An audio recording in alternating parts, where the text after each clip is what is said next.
Assalamualaikum warahmatullahi wabarakatuh. Selamat datang kembali di channel Narasi Misteri. Niat hati mencari kepuasan memancing di sebuah rawa terpencil di pedalaman hutan. Rombongan pemuda ini justru disambut oleh teror di luar batas akal sehat. Mulai dari pergerakan siluet hitam raksasa di sebuah pulau kecil yang terisolasi, hingga kemunculan sosok gaib setengah badan yang datang beriringan dengan deru bising mesin pemotong kayu. Rahasia kelam apa yang sebenarnya disembunyikan oleh perairan Rawa Ombo? Sebelum kita masuk ke kisah mengerikan ini, pastikan kalian sudah menekan tombol subscribe dan nyalakan lonceng notifikasinya agar selalu update dengan cerita-cerita dari kami. Dan langsung saja kita masuk ke ceritanya.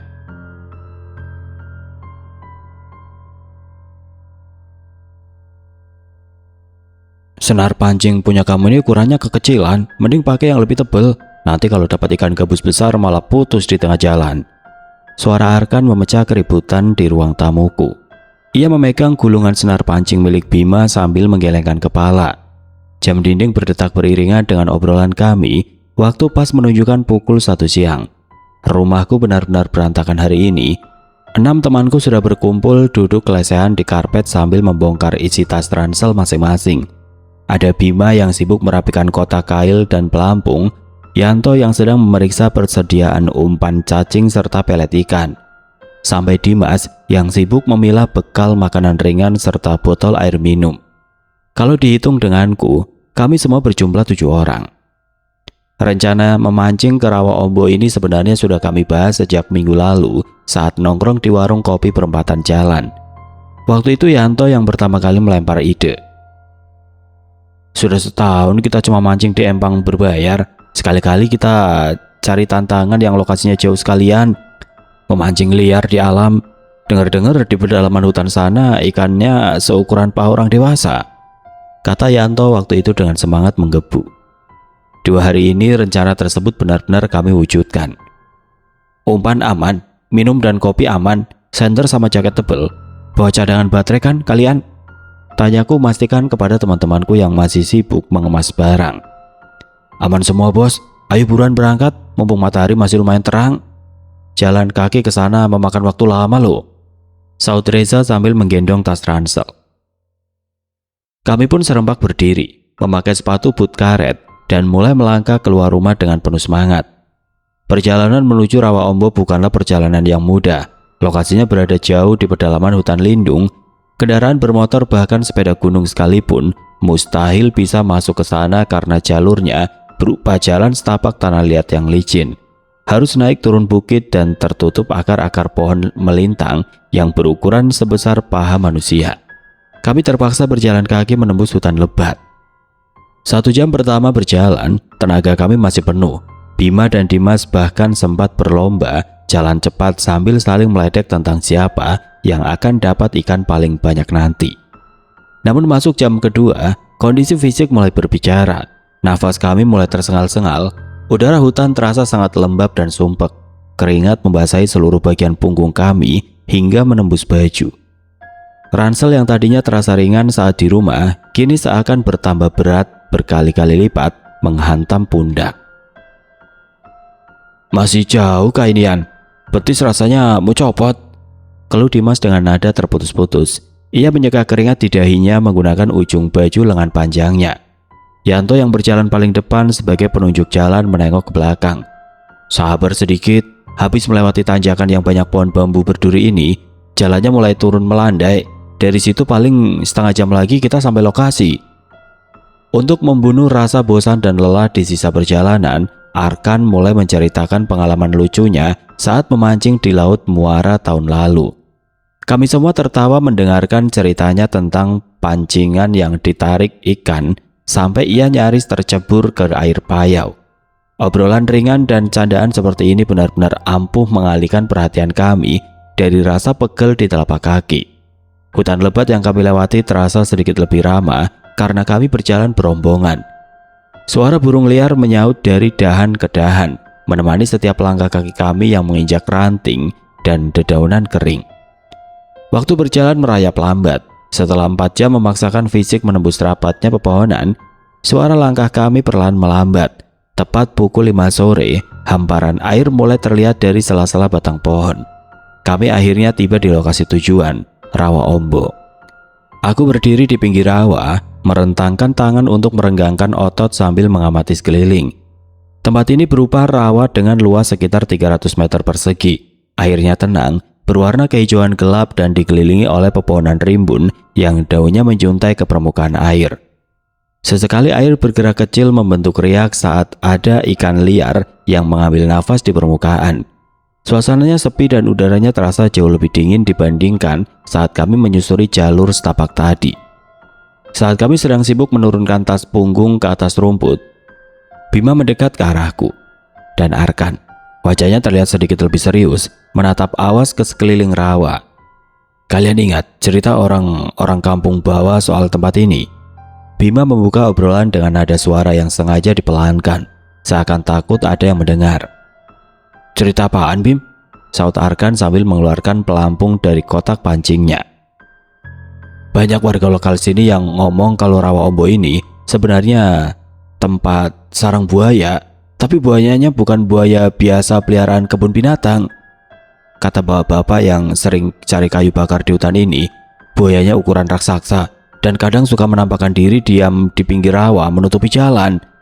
Jelas Bima. Wajahnya tampak tegang saat mengucapkan hal tersebut. Nada suaranya bergetar pelan. Ucapan Bima bisa membuat siapa saja yang mendengarnya merinding, apalagi dengan suasana rawa yang sangat terisolasi dari dunia luar seperti sekarang. Namun respon Arkan justru benar-benar di luar dugaan. Ia tertawa lepas sampai memukul pelan bahu Bima dengan tangannya. Ah, kamu ini gampang banget percaya omongan orang. Itu namanya akal-akalan warga, Bim.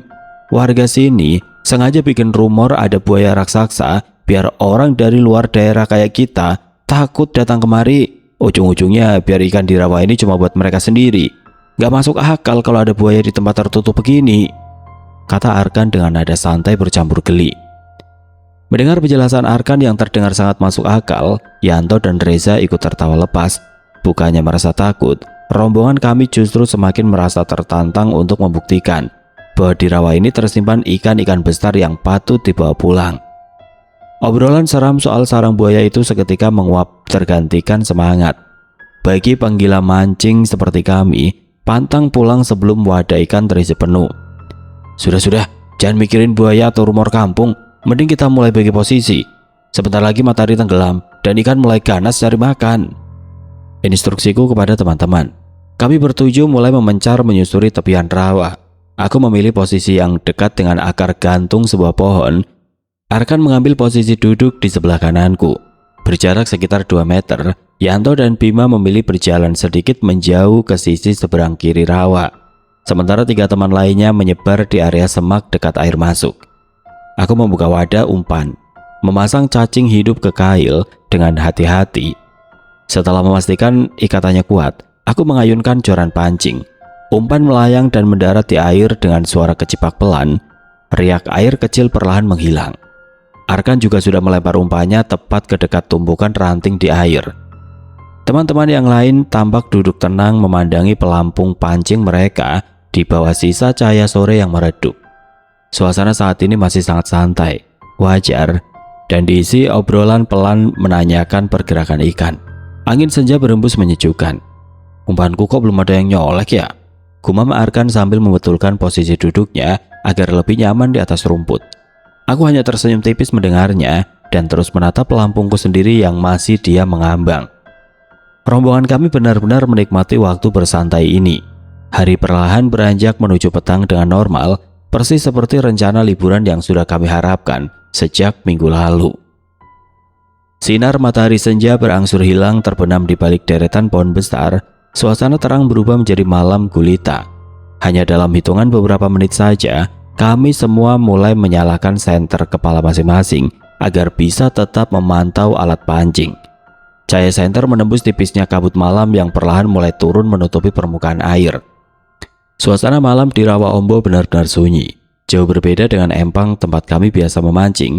Hanya terdengar derak nyamuk hutan dan suara katak bersautan. Jam di pergelangan tanganku menunjukkan pukul 7 malam. Sudah 2 jam kami duduk menunggu, tiba-tiba suasana di seberang kiri rawa mendadak ramai. Terdengar suara air bergemuruh cukup keras dari arah teman-temanku berada. "Tarik terus ya, jangan sampai putus senarnya, itu besar banget ikannya." Suara Bima terdengar sangat antusias memecah kesunyian hutan malam itu. Cahaya senter Bima menyorot ke satu titik di dekat semak pinggir rawa. Yanto terlihat sekuat tenaga menarik joran pancingnya yang melengkung tajam menahan beban. Beberapa detik kemudian seekor ikan gabus sebesar lengan orang dewasa berhasil diangkat ke darat. Mereka berdua bersorak kegirangan melihat tangkapan sebesar itu. Di sebelah kananku Arkan juga ikut sibuk berdiri. "Wah, umpanku dimakan juga nih," ucapnya senang sambil menggulung senar pancing dengan gerakan tangan yang cepat. Seekor ikan lele liar berukuran lumayan besar menggelepar di atas rumput daratan. Aku menelan ludah melihat tangkapan demi tangkapan temanku. 2 jam sudah berlalu tapi pelampung pancingku masih diam mematung di atas air. Jangankan ditarik ikan besar berukuran jumbo, disentuh ikan kecil saja sama sekali belum. Posisinya masih persis sama seperti saat pertama kali aku lempar tadi sore. Arkan yang baru selesai melepas kail dari mulut ikannya menengok ke arahku. Ia tersenyum puas sambil mencuci tangannya di air. "Gimana bos? Masih aman itu umpan? Jangan-jangan cacing kamu sudah pada tidur di bawah sana?"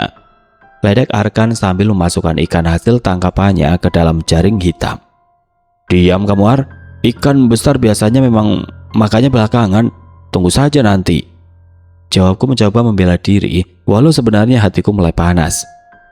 Bima yang berada agak jauh di seberang juga ikut berteriak, "Pindah sini aja kalau ditunggu sepi terus, atau umpanmu kurang enak rasanya, masa dari tadi diam terus kayak orang nunggu angkot di terminal." Teman-teman yang lain ikut tertawa renyah mendengar candaan Bima. Aku cuma bisa mendengus kesal mendengar ejekan mereka. Perasaan jengkel mulai muncul memenuhi pikiran. Harusnya posisi dekat akar pohon gantung ini menjadi tempat yang paling banyak ikannya. Aku segera menaik kail ke darat, membuang sisa umpan lama, menggantinya dengan cacing hidup yang paling besar, lalu melemparnya kembali agak jauh, menembus ke bagian tengah rawa. Aku bertekad malam ini harus dapat ikan. Rasanya sangat malu kalau harus pulang dengan tangan hampa, sementara yang lain panen besar. Waktu terus merayap maju. Udara malam di pedalaman hutan ini semakin dingin menusuk tulang. Obrolan riuh teman-temanku mulai mereda. Mereka kembali diam dan fokus pada joran pancing masing-masing. Aku merapatkan kerah jaket tebal yang kupakai, mencoba mencari kehangatan dari hembusan angin malam. Mataku terus menatap pantulan cahaya, pelampung merah kecil di permukaan air yang beriak pelan. Rasa bosan yang luar biasa perlahan mulai menyerang. Punggungku mulai terasa sangat pegel akibat posisi duduk yang terlalu lama di atas tanah. Kulirik jarum jam di pergelangan tanganku. Waktu sudah menunjukkan pukul 19.45 malam. Nasibku benar-benar sial hari ini. Masih belum ada satupun tanda-tanda ikan mendekati kailku. Karena bagian belakang leher terasa kaku, aku menghela nafas panjang dan memalingkan pandangan dari pelampung. Aku memutar leher ke kiri dan ke kanan untuk merenggangkan otot. Lalu pandanganku tanpa sengaja tertuju lurus ke area paling tengah dari rawa ini. Tepat di tengah hamparan air berwarna pekat itu terdapat sebuah gundukan tanah lumayan lebar yang membentuk sebuah pulau kecil. Pulau terisolasi itu ditumbuhi semak belukar rimbun dan beberapa batang pohon yang sudah lama mati. Ranting-ranting pohon mati tersebut berjatuhan menjuntai ke bawah. Bentuknya terlihat cukup jelas karena tersorot oleh pantulan sisa cahaya senter kepala dari arah teman-temanku. Awalnya pulau kecil itu terlihat sangat biasa saja, sekedar gundukan tanah di tengah perairan. Namun saat aku terdiam dan mengamati lebih lama, fokus mataku menangkap sebuah pergerakan yang sangat halus. Aku langsung menyipitkan mata, berusaha keras menajamkan penglihatan demi menembus jarak yang lumayan jauh dari posisiku duduk. Pandanganku secara otomatis terkunci pada satu batang pohon mati berukuran paling besar di tengah pulau tersebut. Di bawah rimbunnya akar pohon mati itu, mataku menangkap wujud yang sangat ganjil. Jelas sekali, ada sebuah sosok hitam yang sedang berdiri tegak.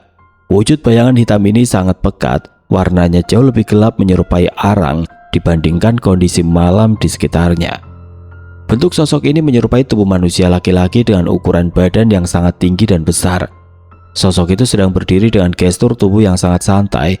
Punggung bagian belakangnya menyandar beristirahat pada batang pohon mati. Kepalanya menghadap lurus ke arah tempat kami memancing. Akal sehatku langsung bereaksi menolak apa yang baru saja ditangkap oleh kedua mataku. Aku bergumam pelan dalam hati, mencoba berpikir logis. Aku meyakinkan diriku sendiri bahwa ini hanyalah halusinasi akibat mataku yang sudah terlalu lama menatap air berjam-jam lamanya. Atau mungkin itu sekedar bayangan ranting kayu yang membentuk siluet aneh. Untuk memastikan hal tersebut, aku menaruh joran pancingku di atas rumput. Aku mengangkat kedua tangan lalu mengucek bola mataku berulang kali dengan keras. Aku terus menggosok kelopak mataku sampai terasa sangat perih dan berair. Aku sengaja berkedip beberapa kali untuk memulihkan pandangan yang sedikit kabur. Setelah rasa perih di mata mulai mereda, aku mengarahkan pandanganku kembali dengan tajam ke pulau kecil di tengah rawa tersebut. Mataku tertuju pada akar pohon mati yang sama. Jantungku seketika berdegup lebih kencang, memompa darah. Sosok manusia hitam berukuran besar itu masih ada di sana. Wujud misterius itu tetap berdiri di posisi yang sama, persis menyandarkan punggung tegapnya pada batang pohon mati, tanpa bergeser sedikit pun.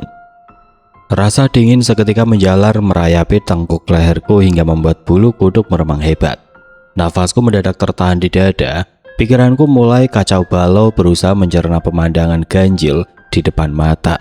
Sosok bayangan hitam itu benar-benar nyata berdiri di sana, mengawasi ke arah daratan tempat kami duduk.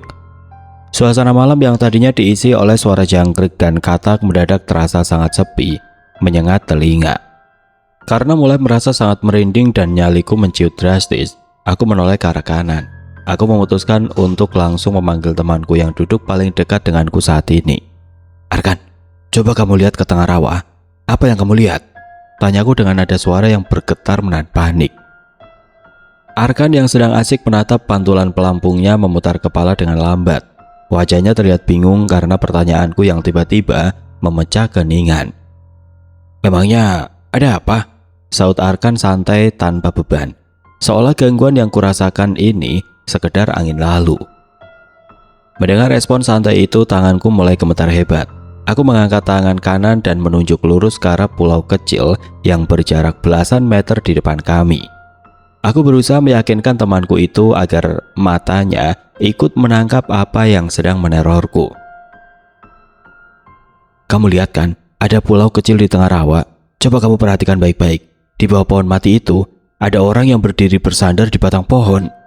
Kataku mulai panik, setengah berbisik agar suaraku terdengar jelas di telinga Arkan, namun tetap tertahan karena rasa takut. Mendengar nadaku yang mulai serius dan mendesak, Arkan akhirnya mengubah posisi duduknya. Ia mencondongkan badan ke depan lalu menyipitkan mata, berusaha menembus pekatnya malam ke arah yang telunjukku arahkan. Cukup lama Arkan memusatkan perhatiannya ke batang pohon mati tersebut. Aku menunggu reaksinya dengan jantung berdebar kencang, berharap ia juga melihat sosok bayangan hitam berukuran raksasa itu.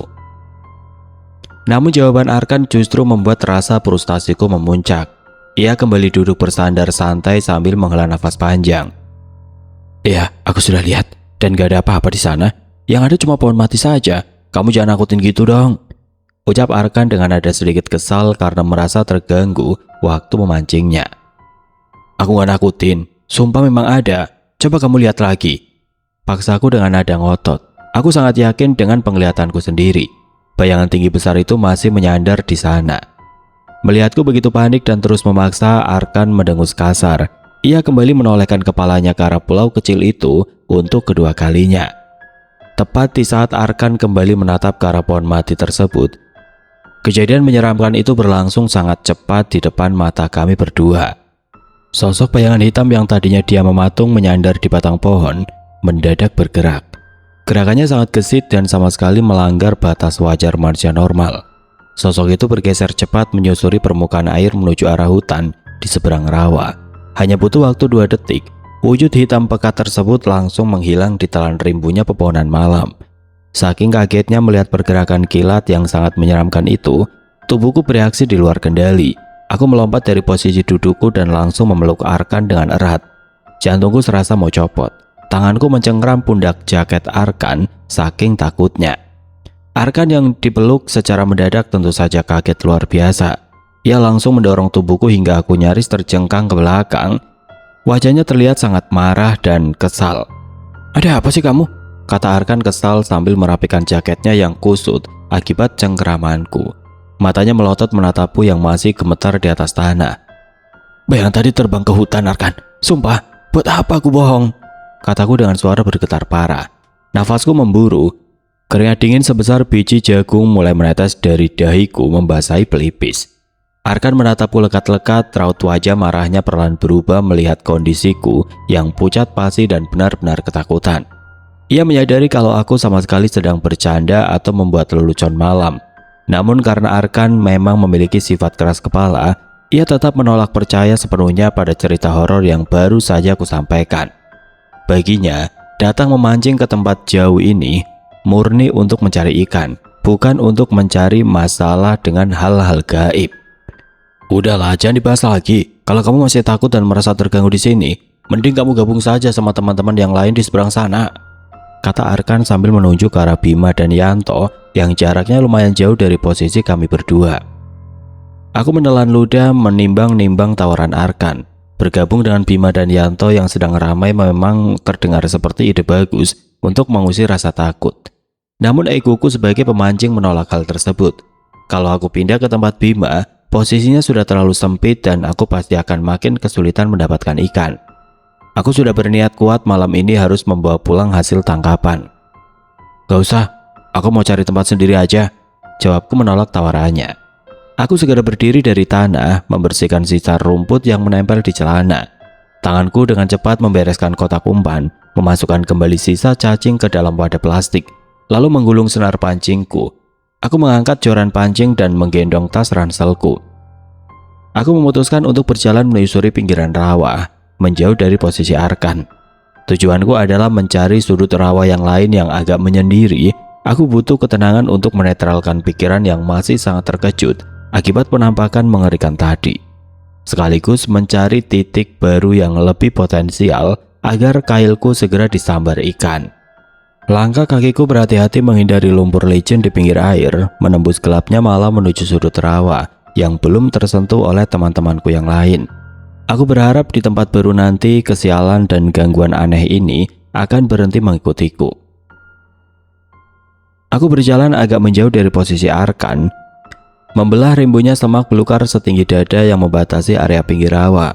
Langkah kakiku berhati-hati menghindari akar pohon besar yang mencuat dari tanah, serta genangan lumpur sisa hujan beberapa hari lalu. Jarakku dengan Arkan sekarang lumayan jauh, sekitar 30 meter. Tempat baru yang kupilih ini merupakan sudut rawa paling tersembunyi. Area ini melengkung ke bagian dalam, tertutup oleh juntaian daun pohon beringin besar yang daunnya hampir menyentuh permukaan air. Sudut rawa ini benar-benar memutus pandanganku dari rombongan. Teman-temanku yang lain ada di seberang sana, terhalang oleh rapatnya pepohonan dan semak liar. Cahaya senter dari Bima atau Yanto sama sekali terhalang. Suasana di tempatku duduk sekarang sangat senyap. Hanya ada aku, tas ransel, dan joran pancing kesayanganku. Aku segera membuka kotak plastik berisi cacing, memasang umpan baru yang ukurannya lebih besar, lalu melempar kail jauh ke tengah air. Suara cipratan pelampung memecah kesunyian malam yang merayap turun.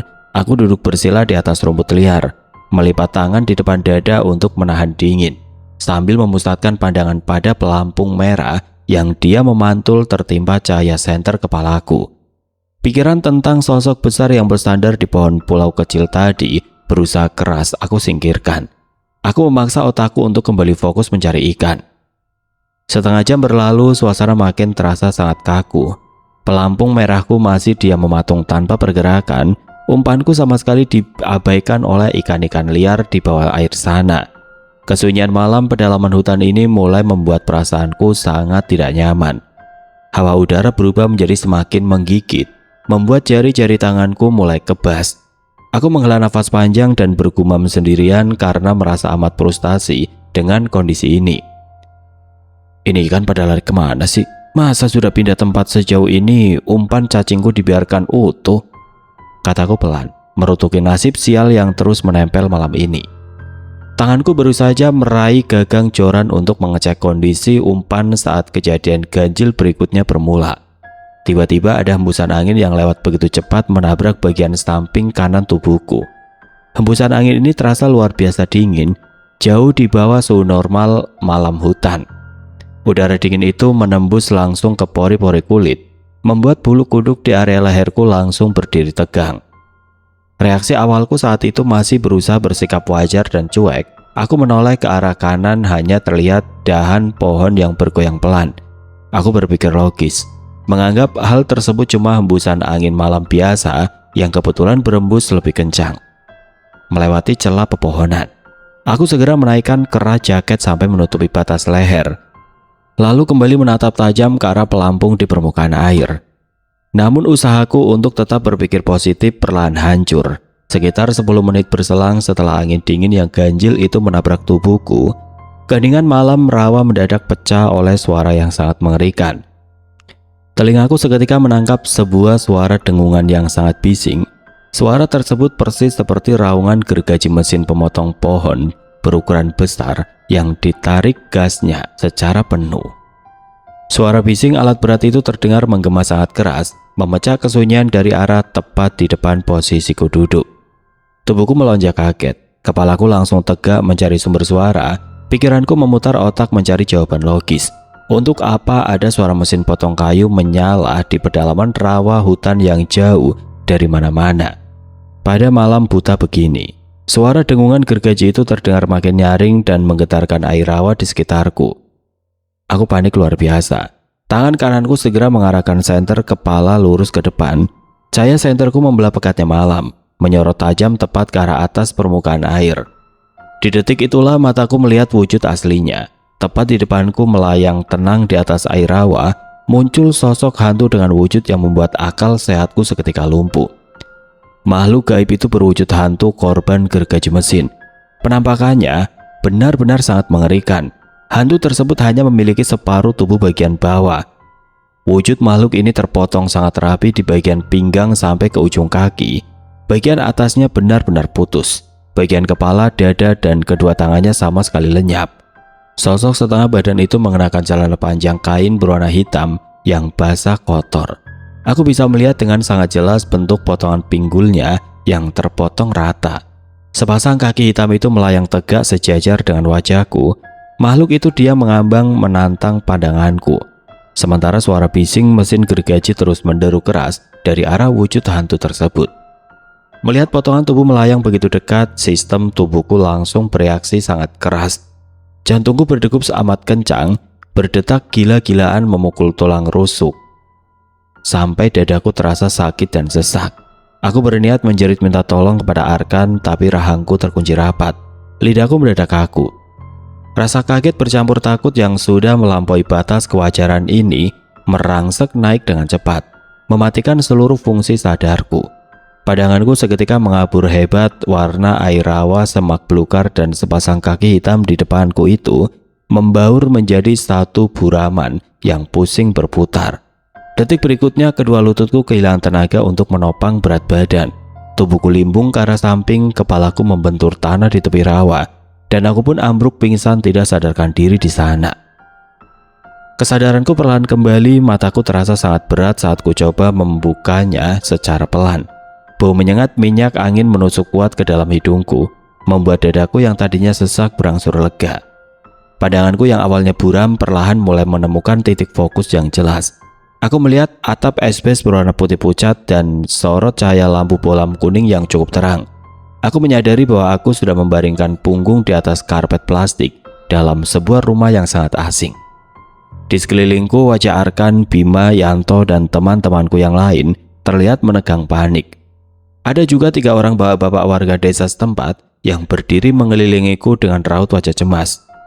"Syukurlah kamu akhirnya sadar. Minum dulu air ini, pelan-pelan saja," kata seorang bapak parubaya yang langsung menyodorkan gelas kaca berisi air hangat ke depan mulutku. Arkan yang duduk di sebelah bapak itu segera mengulurkan tangannya, membantu mengangkat bahuku agar aku bisa duduk tegak. Tangan Arkan terasa dingin, dia terasa amat merasa bersalah kepadaku. "Kamu kenapa? Tiba-tiba tergeletak di rumput pinggir rawa?" Waktu aku panggil-panggil dari kejauhan kamu diam saja. Pas aku sama Bima menyusul jalan kaki ke sudut rawa, kamu sudah pingsan. Tanya Arkan dengan nada suara yang bergetar menantang penyesalan. Maaf, aku tadi sempat marah dan membentak waktu kamu peluk mendadak. Aku menelan ludah membasahi tenggorokanku yang terasa kering kerontang. Nafasku masih memburu naik turun saat ingatan tentang sepasang kaki hantu melayang itu kembali melintas tajam di kepalaku. Dengan suara gemetar dan jemari tangan yang masih kebas, aku mulai menceritakan semua kejadian mengerikan yang baru saja aku alami secara jujur kepada mereka semua yang ada di ruangan ini. Aku ceritakan rentetan kejadian ganjil tersebut secara berurutan, mulai dari penampakan bayangan di pulau kecil tengah rawa, keputusanku menyendiri ke sudut rawa yang lain untuk menenangkan diri, sampai datangnya hembusan angin dingin yang menabrak tubuhku. Lalu puncaknya aku jelaskan tentang asal-muasal suara raungan mesin alat berat yang memekakan telinga. Sumpah Pak, hantu itu benar-benar sangat mengerikan. Makhluk gaib itu cuma punya badan bagian bawah. Wujudnya benar-benar dari batas pinggang sampai sepasang kaki hitam saja. Bagian dadanya putus dan kepalanya sama sekali lenyap. Makhluk itu melayang maju tepat di depan wajah saya. Kataku setengah berteriak karena emosi campur aduk antara rasa takut dan trauma. Mendengar kesaksianku yang sangat rinci, teman-temanku langsung saling pandang dengan raut wajah pucat pasi. Arkan bahkan memegangi kepalanya sendiri sambil beristighfar berkali-kali karena menyesal sempat mengabaikanku. Sementara itu Bapak Parubaya yang tadi memberiku minum langsung menghela nafas sangat panjang. Ia membenarkan letak pecinya, duduk bersila tepat di depanku, lalu mulai memberikan penjelasan masuk akal atas kejadian naas yang menimpaku. Jadi kamu berhadapan langsung dengan hantu korban gergaji mesin, kata bapak itu dengan nada suara yang tegas namun tenang. Memang benar, ada arwah penasaran berwujud seperti yang kamu lihat di Rawa Ombo. Dulu ada seorang pekerja penebang pohon dari luar daerah yang mengalami kecelakaan kerja yang sangat mengenaskan di sudut rawa tempat kamu memancing tadi. Bapak itu melanjutkan ceritanya dengan lancar. Pekerja itu berniat memotong batang pohon besar di area berlumpur pinggir perairan. Sayangnya karena tanahnya licin, pekerja itu terpleset jatuh. Mesin gergajinya yang masih menyala dalam kondisi putaran penuh ikut terjatuh lalu berbalik menimpa tubuhnya sendiri. Akibatnya kecelakaan parah itu, pekerja tersebut meninggal seketika dengan tubuh terbelah oleh alat gergaji mesinnya sendiri. Hantu korban gergaji mesin itu memang sering menampakkan wujud aslinya. Arwahnya suka berdiam di sudut rawa itu. Arwah itu sengaja menargetkan pemancing pendatang dari luar desa pada malam hari. Orang kampung sini makanya jarang ada yang berani mencari ikan di sana sampai gelap. Jelas bapak tersebut menceritakan fakta sebenarnya di balik hantu korban gergaji mesin. Mendengar penjelasan dari warga lokal tersebut, perasaanku menjadi lega. Setidaknya aku sadar bahwa hantu setengah badan itu memiliki latar belakang nyata dan aku sungguh berhadapan dengan wujud asli, bukan halusinasi kepanikan. Rentetan kejadian mengerikan yang membuatku pingsan akhirnya terjawab tuntas secara wajar. Namun di tengah perasaan lega tersebut, otakku kembali teringat pada gangguan awal yang memicu segala kepanikanku malam ini. Ada satu penampakan lagi yang belum sempat aku minta penjelasannya kepada warga desa. Pak, kalau hantu setengah badan tadi saya sudah paham ceritanya, kataku perlahan memecah suasana. Tapi sebelum saya pindah ke sudut rawa, saya bersama Arkan melihat penampakan yang lain. Aku menatap mata bapak itu dengan sangat serius. Saya melihat wujud sosok bayangan hitam yang sangat tinggi besar. Sosok pekat itu berdiri bersandar santai di pohon mati yang letaknya ada di tengah pulau kecil. Lalu makhluk itu melayang bergerak amat cepat ke arah seberang hutan. Sebenarnya wujud gaib jenis apa sosok bayangan hitam itu, Pak? Tanyaku penuh penasaran. Begitu pertanyaanku selesai terucap, suasana di dalam rumah warga itu langsung berubah drastis menjadi hening total. Bima, Yanto, dan Arkan sampai menahan nafas mereka. 3 orang warga lokal yang sejak tadi mendengarkan ceritaku mendadak saling pandang dengan raut wajah sangat tegang. Mata para penduduk lokal itu memancarkan ketakutan yang sungguh jauh lebih dalam dibandingkan saat kami membahas insiden gergaji mesin tadi.